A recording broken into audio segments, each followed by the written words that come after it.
Good morning दोस्तों, welcome to my channel physics blogger. मैं आज आप लोगों के साथ जो बार्क का जो पीएचडी इंटरव्यू एक्सपीरियंस है वो मैं आपके साथ शेयर करना चाहूँगा। ठीक है ना, उसमें क्या क्या क्वेश्चन पूछे गए थे मैं वो आपके साथ शेयर करूँगा। उसका जो नोटिफिकेशन जो था वो दिसंबर जनवरी के आसपास निकला था, तब हमने फॉर्म भरे थे और कुछ दिन पहले ही उसका इंटरव्यू हुआ था। ठीक है ना, तो उसमें क्या क्या क्वेश्चन पूछे गए थे, क्या कैसे एक्सपीरियंस रहा, वो मैं आपके साथ शेयर करना चाहूँगा। पहला जो है इंट्रोडक्शन के लिए बोले थे कि आप अपना इंट्रोडक्शन दीजिए। ठीक है, उसके बाद उन्होंने पूछे थे कि आप अपना 2 पसंदीदा टॉपिक बताइए। ठीक है ना, जो अच्छा से प्रिपरेशन करके आया हो। ठीक है ना, तो उसके बाद मैंने जो बोला था, मेरा जो टॉपिक था वो था quantum mechanics and solid state physics, मैंने बोला था। ठीक है ना, लेकिन और एक बात याद रखिए, अगर बार्क में अगर इंटरव्यू दे रहे हो तो न्यूक्लियर फिजिक्स से एटॉमिक एंड न्यूक्लियर फिजिक्स जो है वो अच्छा से भी प्रिपरेशन कर लेना, क्योंकि उसमें जितना भी पैनल बैठे होते हैं ना, सब एटॉमिक एंड न्यूक्लियर फिजिक्स के एक्सपर्ट होते हैं। ठीक है ना, या तो वो एटॉमिक एंड न्यूक्लियर फिजिक्स के साइंटिस्ट होते हैं या तो प्रोफेसर होते हैं। तो एटॉमिक एंड न्यूक्लियर फिजिक्स से बहुत ज्यादा क्वेश्चन पूछे जाएंगे, भले ही आपका प्रेफरेंस दूसरा कोई हो, फिर भी वो लोग एटॉमिक एंड न्यूक्लियर फिजिक्स से पूछ लेते हैं। ठीक है, जैसे मेरे साथ हुआ। ठीक है, मुझे पूछे थे कि आपका जो प्रेफरेंस टॉपिक बताइए। ठीक है ना, तो मैंने बोला था quantum mechanics and solid state physics. तब उन्होंने सॉलिड स्टेट फिजिक्स से क्वेश्चन पूछना स्टार्ट किए थे। जो पहला क्वेश्चन था कि व्हाट इज सिमेट्री। जो पहला क्वेश्चन था what is symmetry in crystal. Symmetry क्या होता है किसी भी क्रिस्टल स्ट्रक्चर में। देखिए ये सिमेट्री होता क्या है, देखिए किसी भी क्रिस्टल स्ट्रक्चर में कितना ऑर्डरली अरेंज्ड है कि आयंस या एटम, उसको डिफाइन करता है। ठीक है ना, उसको एक्सप्लेन करता है। ठीक है ना, तो उसको थोड़ा एक्सप्लेन करके बता दीजिएगा। फिर उन्होंने इसी सिमेट्री के रिलेटेड एक्चुअली ये जो सिमेट्री इन क्रिस्टल में बहुत तरीके का होता है। ठीक है ना, जैसे rotational symmetry, translational symmetry, inversion symmetry, बहुत तरीके का होता है। तो उन्होंने जो मुझे पूछे थे कि आप बताइए कि ट्रांसलेशनल एंड रोटेशनल सिमेट्री क्या, रोटेशनल सिमेट्री क्या होता है। ठीक है ना, तो उसका भी आंसर थोड़ा बहुत दिया था। ठीक है ना, उसके बाद उन्होंने जो क्वेश्चन पूछे थे, ठीक है ना, कि what is XRD. What is XRD, XRD होता क्या, जो एक्सरे डिफ्रैक्शन जो मेथड है वो होता क्या है। देखिए ये जनरली क्या होता है, किसी भी क्रिस्टल स्ट्रक्चर का जो अरेंजमेंट है उसको बताता है ये एक्सपेरिमेंट। ठीक है ना, तो ये बहुत ही ज्यादा इंपॉर्टेंट है जो हमारा प्रैक्टिकल लाइफ के लिए, जितना भी क्वांटम मैटर फिजिक्स है, ठीक है ना, इसमें जितना भी एक्सपेरिमेंटल फिजिक्स है, जितना भी एक्सपेरिमेंटल रिसर्च है, इसमें इसका जो इंपॉर्टेंस है बहुत ही ज्यादा है। ठीक है ना, तो इसका जो एलाबोरेशन है बहुत ही लंबा होगा अगर मैं उसको डिस्कस करूंगा पूरा। ठीक है ना, तो अगर आप इंटरेस्ट हो तो आप बताइएगा। ठीक है ना, कमेंट सेक्शन में लिख दीजिए। ठीक है, मैं उसके ऊपर एक वीडियो बना दूंगा अलग से कि एक्सआरडी होता क्या है, जो प्रॉपर एक्सप्लेनेशन के साथ मैं उसका एक्सप्लेन कर दूंगा। ठीक है ना, देखिए तो उन्होंने क्वेश्चन पूछे थे कि व्हाट इज एक्सआरडी, एक्सआरडी होता क्या है। देखिए ये एक मेथड है जिस मेथड से हम क्या कर सकते हैं, किसी भी क्रिस्टल का स्ट्रक्चर कैसा है वो देख सकते हैं हम। ठीक है ना, तो उसके बाद उन्होंने जो क्वेश्चन पूछे थे कि ब्रैग्स लॉ क्या होता है। ठीक है ना, तो ब्रैग्स लॉ जो है 2d sin theta is equal to n lambda.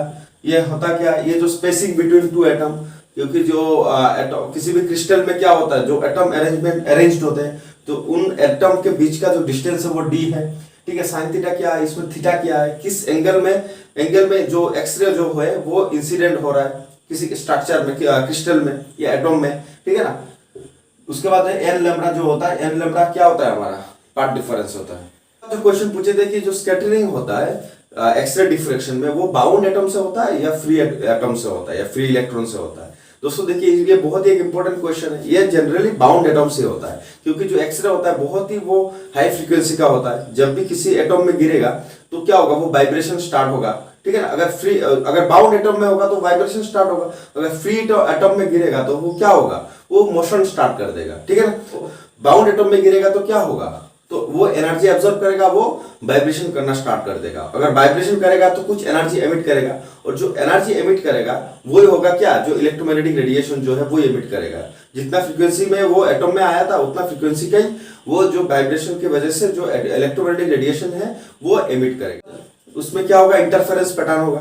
ठीक है ना, उसके बाद जो है अलग अलग पैटर्न मिलेगा हमको। ठीक है ना, उसका अलग मैकेनिज्म है, वो हम अच्छा से जब एक्सआरटी करेंगे तो उसमें डिस्कस करेंगे। ठीक है ना, तो उसके बाद यही क्वेश्चन पूछे थे। तो ये बहुत ही इंपॉर्टेंट क्वेश्चन है कि आप स्कैटरिंग जो होता है वो बाउंड एटम के लिए होता है या फ्री एटम के लिए होता है। तो ये याद रखना, ये बाउंड के लिए होता है, क्योंकि बाउंड में जो है वाइब्रेशन होता है और फ्री एटम में वो मोशन हो जाएगा।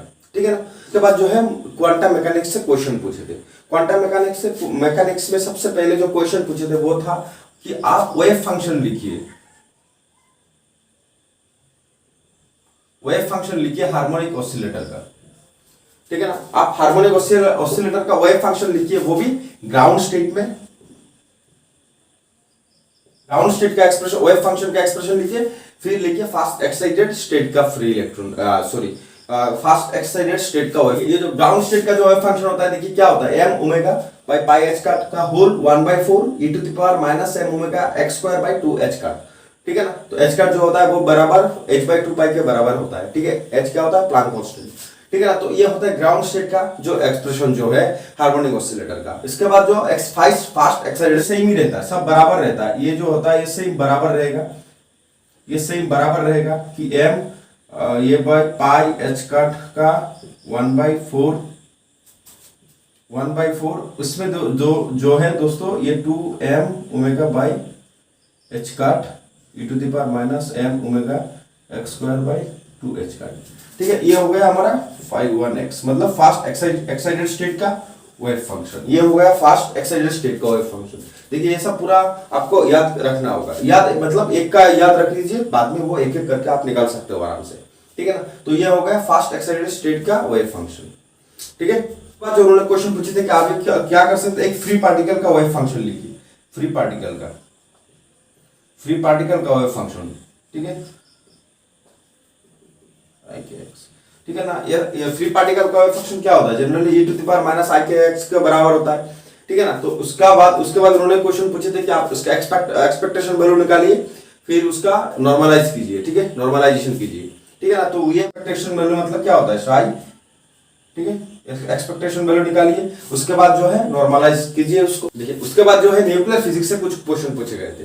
उन्होंने पहला जो क्वेश्चन पूछे थे कि उन्होंने बताया कि आप अपना रिलेशन बताइए, रेडियस जो एटॉमिक रेडियस जो होता है और उसका एटॉमिक मास का जो रिलेशन है वो क्या हो सकता है, ठीक है ना।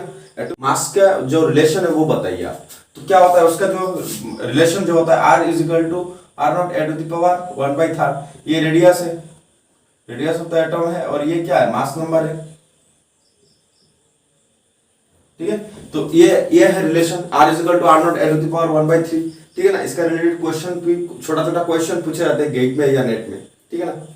तो देखिए इसका r0 का जो वैल्यू है वो नियरली 10 इंटू 12 इंटू 10⁻⁻⁶ के आसपास कुछ वैल्यू होता है, ठीक है ना, r0 का, ठीक है, r0 का कुछ वैल्यू होता है। और इसमें a है मास नंबर, ठीक है ना, r है रेडियस, ठीक है ना। तो ये बहुत ही फ्रिक्वेंटली ये क्वेश्चन पूछे गए थे, पहला जो क्वेश्चन, तो ये मैंने बता दिया था। फिर उन्होंने पूछा कि आप उसको डिराइव करके दिखाइए, इसको डिराइव करने के लिए पूछे गए थे। उसके बाद उन्होंने जो एक क्वेश्चन पूछे थे वो पूछे थे कि आपको दिया गया है, एक प्रोटॉन दिया गया है और एक न्यूट्रॉन दिया गया है, ठीक है ना। तो आपको पूछा गया है कि कौन ज्यादा स्टेबल है, आप एक्सप्लेन कीजिए, ठीक है ना। तो एक प्रोटॉन है, एक प्रोटॉन होता है और एक न्यूट्रॉन होता है, ठीक है। Which one is more stable होता है, ठीक है ना, कौन ज्यादा स्टेबल है वो बताइए। एक्चुअली प्रोटॉन ज्यादा स्टेबल होता है, ठीक है ना। प्रोटॉन स्टेबल क्यों होता है, क्योंकि उसका लाइफ टाइम जो होता है वो ज्यादा होता है प्रोटॉन का, इसीलिए प्रोटॉन क्या होता है, ज्यादा स्टेबल होता है, ठीक है ना। इतना न्यूक्लियर में क्वेश्चन पूछे थे। उसके बाद उन्होंने क्या एक ग्राफ के रिलेटेड क्वेश्चन पूछे थे, ठीक है ना। उसके बाद उन्होंने एक ग्राफ के रिलेटेड क्वेश्चन पूछे थे, ग्राफ था, ठीक है। ग्राफ के रिलेटेड क्वेश्चन क्या पूछे थे कि 5 to the power x and 0.5 to the power x का ग्राफ बनाइए एक साथ, ठीक है ना। 5 to the power x and 0.5 to the power x का ग्राफ बताइए, ठीक है ना। तो इसका देखिए कैसे होगा, देखिए अगर आसानी है इसमें x का वैल्यू अगर 1 पुट करोगे तो क्या 0 पुट करोगे तो क्या हो जाएगा, इसका वैल्यू 1 हो जाएगा। इसका वैल्यू अगर 0 पुट कर देगा इसका वैल्यू भी 1 हो जाएगा। मतलब इनका जो स्टार्टिंग पॉइंट है कहीं ना कहीं कुछ 1 पॉइंट से स्टार्ट होगा। उसके बाद 2 पुट करोगे तो 25 हो जाएगा, 3 पुट करोगे तो कितना होगा 125 हो जाएगा। तो ये ऐसे चलता रहेगा ऐसे, ठीक है ना, ऐसे, ठीक है ना। इसका अगर 0 पुट करोगे तो 1 आएगा, उसमें 1 पुट करोगे अगर पॉजिटिव वैल्यू पुट करोगे तो वो घटता रहेगा, ठीक है ना। अगर उसमें नेगेटिव वैल्यू पुट करते रहोगे, जैसे इसमें -1 पुट कर दिया, इसमें -2 पुट कर दिया, अगर नेगेटिव वैल्यू पुट किया तो क्या हो जाएगा, वो वैल्यू बढ़ता रहेगा। और इसमें नेगेटिव वैल्यू पुट किया तो क्या होगा, घटता रहेगा। क्यों, ये इसमें देखिए 5 टू द पावर -1 मतलब क्या है 1/5, फिर क्या हो जाएगा 1/5 मतलब 0.2, फिर आ जाएगा 1/25, ठीक है ना। तो ये क्या होगा 0.04, तो ये घटता रहा है, ठीक है। 1/125 अगर कम होगा तो ये कम होता रहेगा। तो इसमें और ये क्या होगा देखिए माइनस में, कि इसमें अगर पॉइंट में है तो अगर जितना प्लस में वैल्यू होगा वो क्या होगा और घटता रहेगा, ठीक है ना। तो इसके प्लस का वैल्यू जो है वो घटता रहेगा, लेकिन नेगेटिव में कभी नहीं आएगा, ठीक है ना। और इसका वैल्यू जो है वो इंक्रीज होता रहेगा। तो ये जो क्वेश्चन है बहुत ही एक इंटरेस्टिंग सा क्वेश्चन पूछे थे ग्राफ के रिलेटेड, ठीक है ना। तो ये ऐसा क्वेश्चन बहुत पूछे जाएंगे आपको, इसलिए ग्राफ का जो क्वेश्चन है बहुत अच्छा से देखिएगा, ठीक है ना। तो इतना ही जो क्वेश्चन था वो नियर 30 मिनट्स के आसपास इंटरव्यू हुआ था। इस बार जो ऑनलाइन में जितना लोगों का भी जो इंटरव्यू लिए थे वो लगभग 30 मिनट के आसपास ही सबका था, ठीक है। कुछ मेरा सीनियर से बात हुआ था, कुछ मेरे क्लासमेट से बात हुआ था, सभी का क्या हुआ कुछ 30 मिनट्स के आसपास ही उनका इंटरव्यू जो हुआ था, ठीक है ना। तो ये बहुत ही एक अच्छा अपॉर्चुनिटी है, अगर बार्क से अगर आप पीएचडी करना चाहते हो, ठीक है ना, तो ये बहुत ही एक अच्छा अपॉर्चुनिटी है। उसके लिए आप प्रिपेयर कर सकते हो अपने से, अभी से प्रिपेयर करना स्टार्ट कर दीजिए, ठीक है ना। इसमें एक चीज मैं बताना चाहूंगा कि आप जो न्यूक्लियर फिजिक्स है, एटॉमिक एंड न्यूक्लियर फिजिक्स, उसमें थोड़ा जान के आ जाइए, ठीक है ना। क्योंकि उसमें से आपको क्वेश्चन पूछे ही जाएंगे, क्योंकि जितना भी पैनल होंगे वो सब उसके एक्सपर्ट होंगे, एटॉमिक एंड न्यूक्लियर फिजिक्स के एक्सपर्ट होंगे। तो वो तो कुछ ना कुछ पूछना चाहेंगे आपको, ठीक है ना। इसलिए थोड़ा बहुत आपको प्रिपरेशन होना चाहिए एटॉमिक एंड न्यूक्लियर फिजिक्स में, ठीक है ना। बाकी दो टॉपिक आप आराम से ढूंढ लीजिए कौन सा है। तो किसी को कंडेंस मैटर अच्छा लगता हो, किसी को क्वांटम मैकेनिक्स, किसी को इलेक्ट्रिकल मैकेनिक्स, किसी को थर्मोडायनेमिक्स, ठीक है ना। वो आप अपने हिसाब से उसको चूज कर लीजिए, ठीक है ना। उसके बाद आप प्रिपेयर कीजिए, ठीक है। आपको अच्छा लगा हो, ठीक है, तो लाइक शेयर और सब्सक्राइब जरूर कर दीजिएगा, और साथ में नोटिफिकेशन बेल आइकन को भी दबा दीजिए, ताकि फ्यूचर में जितना भी वीडियो मैं अपलोड करूँ वो आपके पास सबसे पहले पहुंच जाए, ठीक है ना। और सपोर्ट करते रहिए, मिलते हैं नेक्स्ट वीडियो में। Thank you.